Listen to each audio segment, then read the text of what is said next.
Peço o empenho máximo de todos os agentes desta corporação para encontrar meu sobrinho Caio Amaral, desaparecido desde ontem à tarde. A família conta com a dedicação total da Polícia Mineira. As palavras do juiz Alcides Amaral ecoaram pela Delegacia Central de Belo Horizonte na manhã de 15 de março de 1996, enquanto repórteres da imprensa local se aglomeravam nos corredores, câmeras em punho, farejando uma história que prometia render manchetes por dias.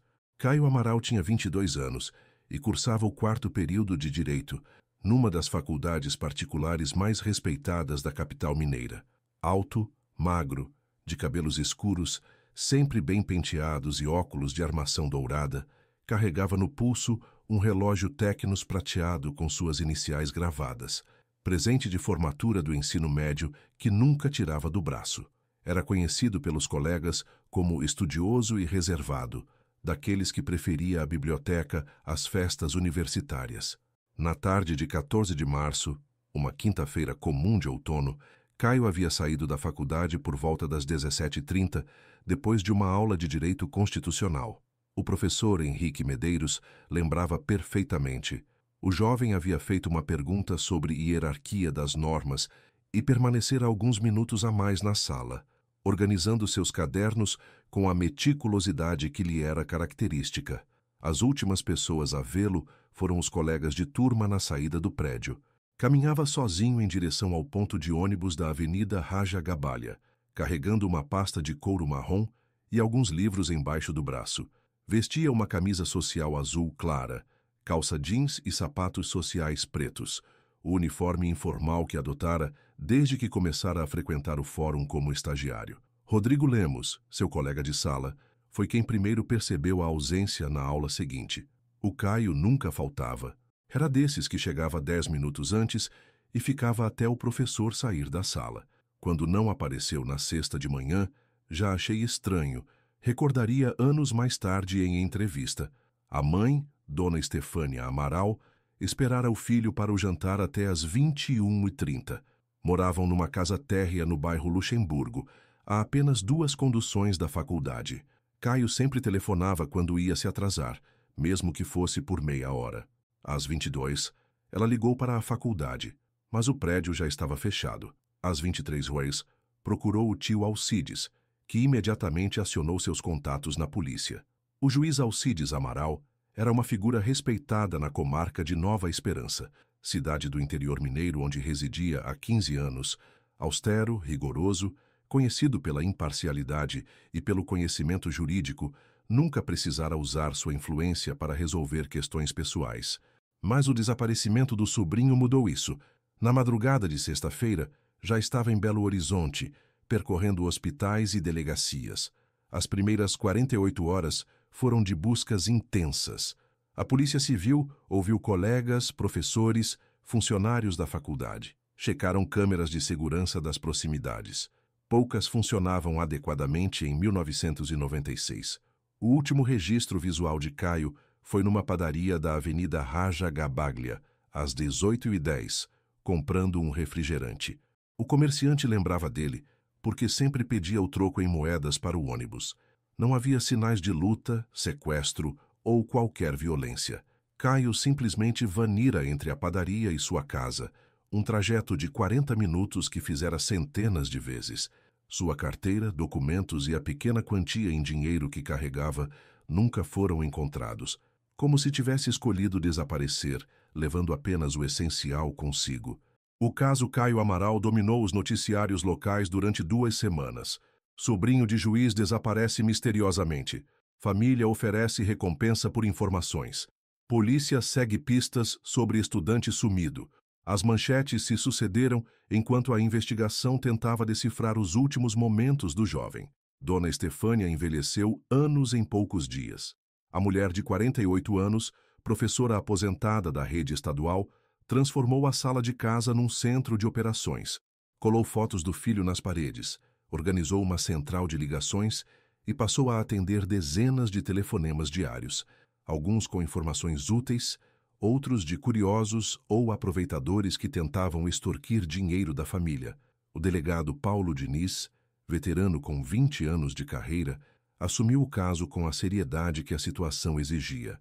Conhecia a reputação do juiz Alcides e sabia que qualquer deslize seria amplamente divulgado pela imprensa.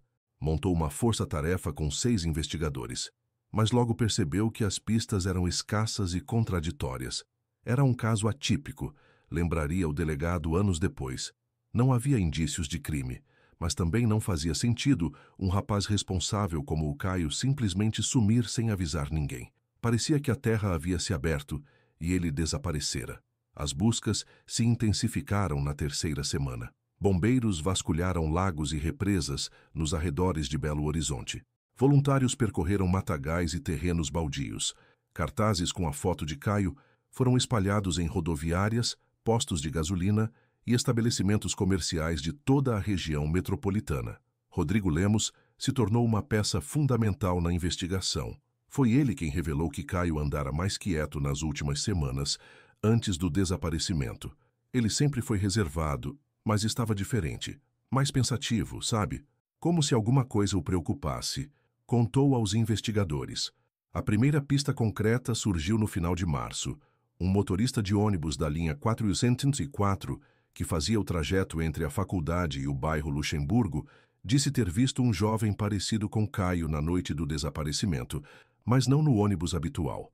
Segundo ele, o rapaz estava num ônibus com destino ao interior, sentado próximo à janela, olhando a paisagem com expressão triste. Essa informação mudou o rumo da investigação. Se Caio realmente pegara um ônibus para o interior, as possibilidades se multiplicavam. Minas Gerais tinha centenas de pequenas cidades, milhares de fazendas, lugares onde alguém poderia se esconder ou ser escondido. Dona Estefânia passou a viajar pelos municípios vizinhos, levando fotos do filho e perguntando em pousadas, hotéis fazenda, pensões. O juiz Alcides usou seus contatos para mobilizar autoridades de outras comarcas. Durante 2 meses, parecia que Caio havia sido avistado em todos os cantos do estado, sempre informações vagas, nunca confirmadas. O primeiro ano foi o mais difícil. A cada pista falsa, a família mergulhava mais fundo no desespero. Dona Estefânia chegou a consultar videntes e cartomantes, algo que jamais fizera antes. O juiz Alcides, homem de fé católica sólida, viu suas certezas abaladas. Como um jovem poderia simplesmente desaparecer sem deixar rastros? Em 1997, as reportagens rarearam. Outros casos ocuparam as páginas policiais. A polícia continuou recebendo algumas ligações esporádicas, mas nada de concreto.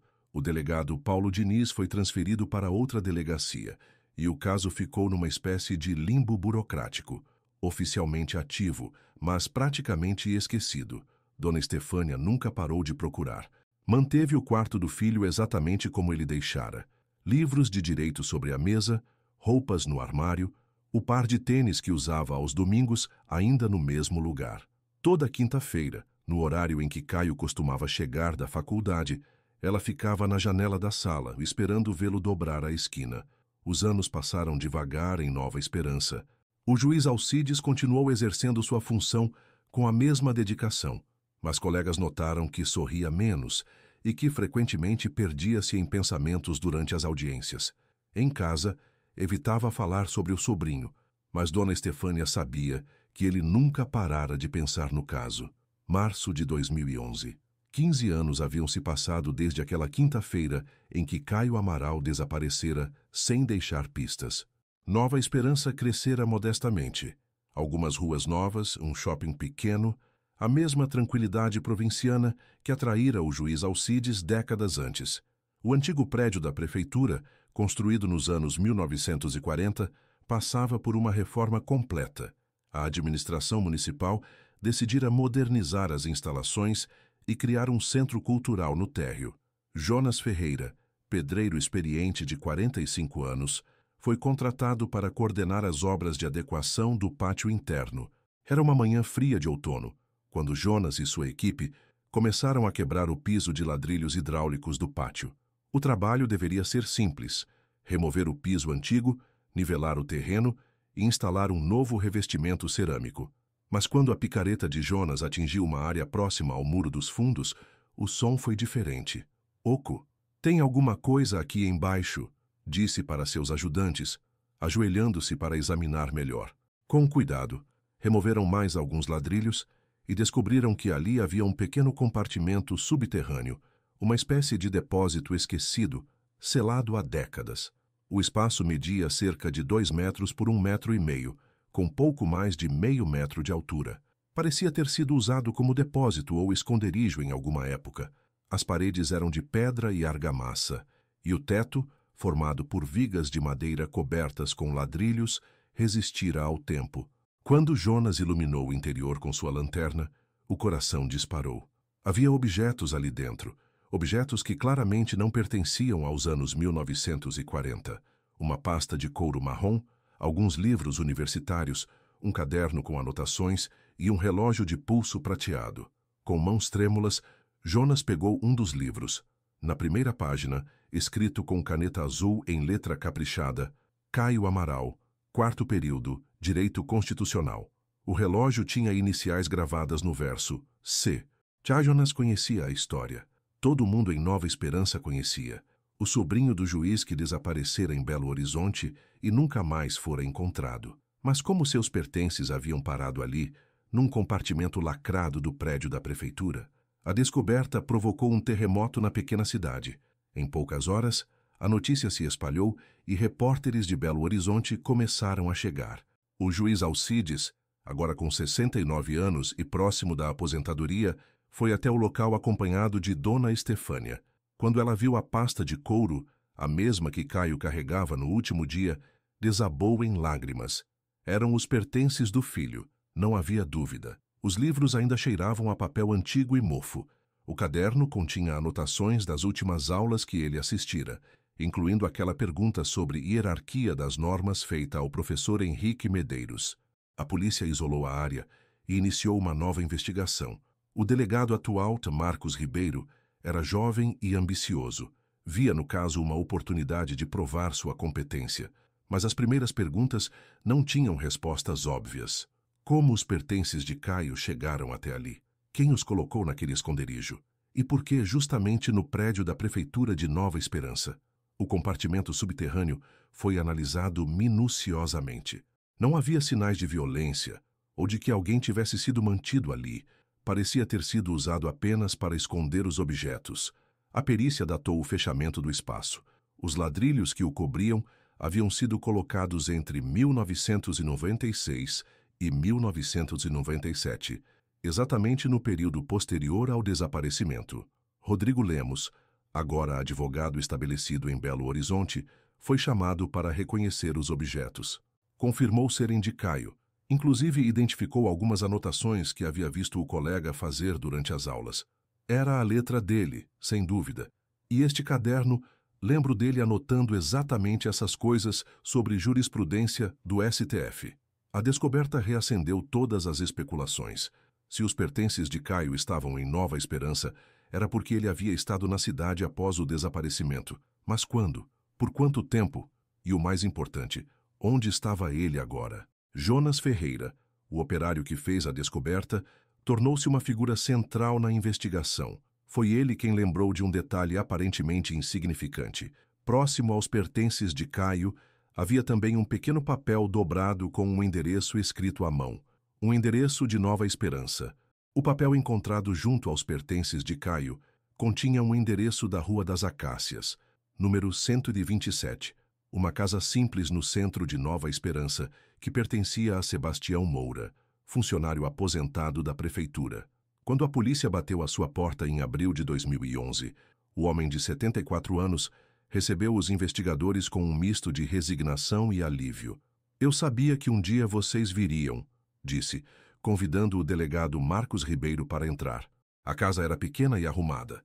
Cheirava a café coado e tinham fotografias antigas espalhadas pela sala. Sebastião morava sozinho desde que a esposa morrera, 5 anos antes. Sentado numa poltrona de tecido floral, com as mãos trêmulas sobre o colo, Sebastião começou a falar lentamente, como quem carrega um peso há 15 anos. Não foi uma confissão dramática, nem um desabafo desesperado. Foi o relato pausado de um homem que decidira que era hora de contar a verdade. Em março de 1996, Sebastião trabalhava na manutenção do prédio da prefeitura.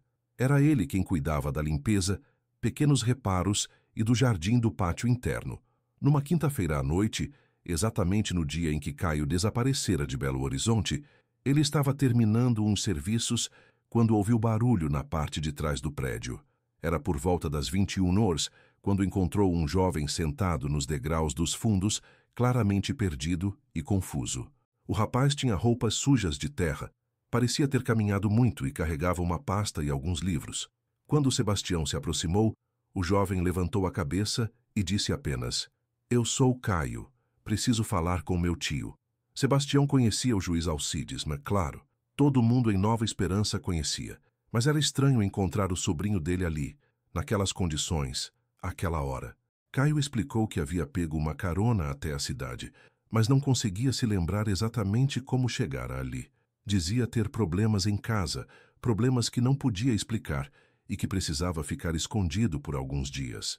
O menino estava muito nervoso, lembrava Sebastião. Falava meio desconexo, como se tivesse levado algum susto grande. Não queria que eu avisasse o juiz naquela hora. Dizia que precisava pensar primeiro no que ia dizer para a família. Sebastião ofereceu ajuda.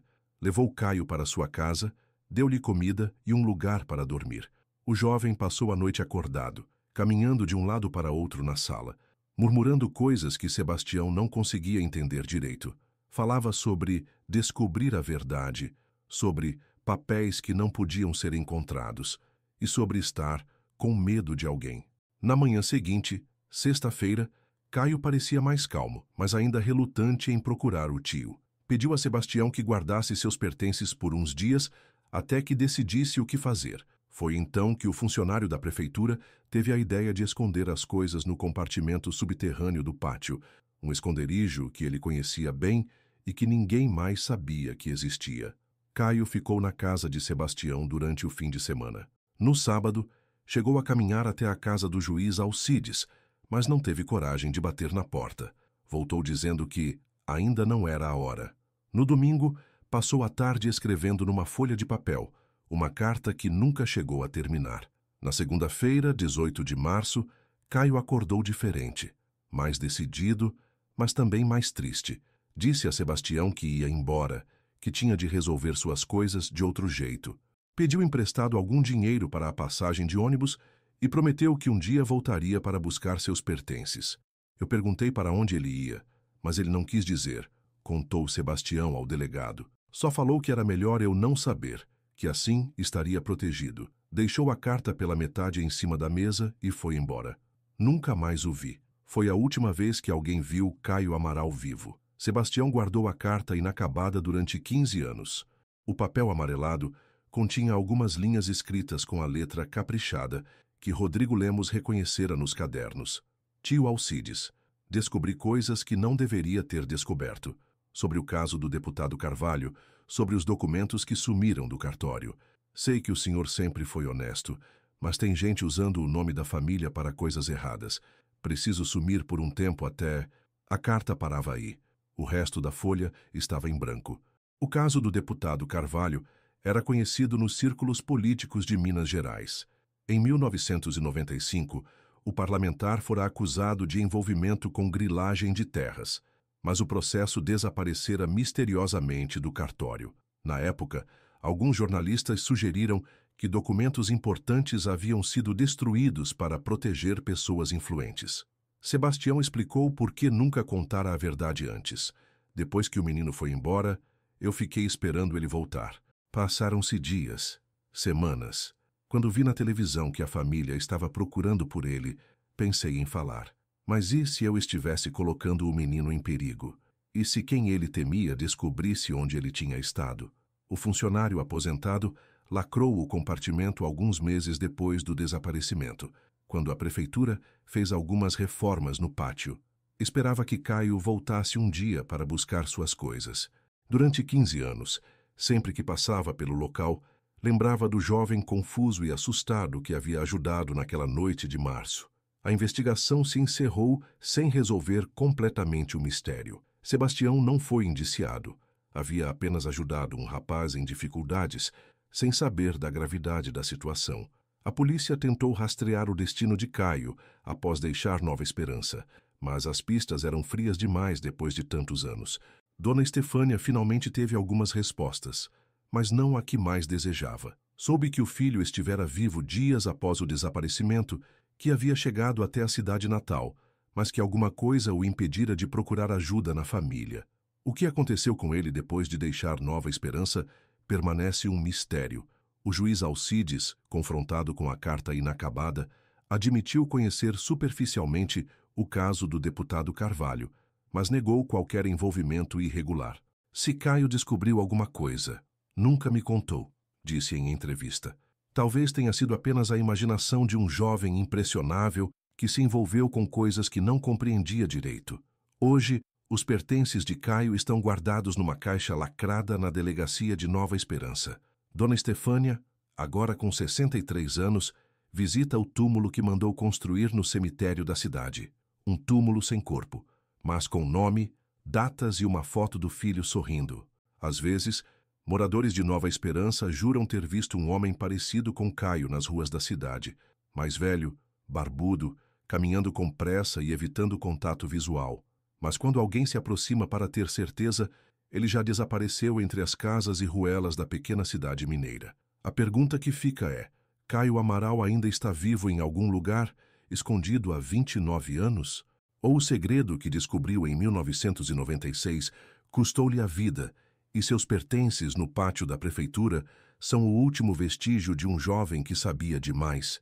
Em Nova Esperança, as pessoas ainda falam sobre o caso, e toda quinta-feira, quando o sino da igreja marca 17h30, o mesmo horário em que Caio saíra da faculdade naquele dia distante de março, alguns moradores param por um instante, como se esperassem ver o sobrinho do juiz dobrar alguma esquina, carregando sua pasta de couro e seus livros de direito, finalmente pronto para contar a verdade.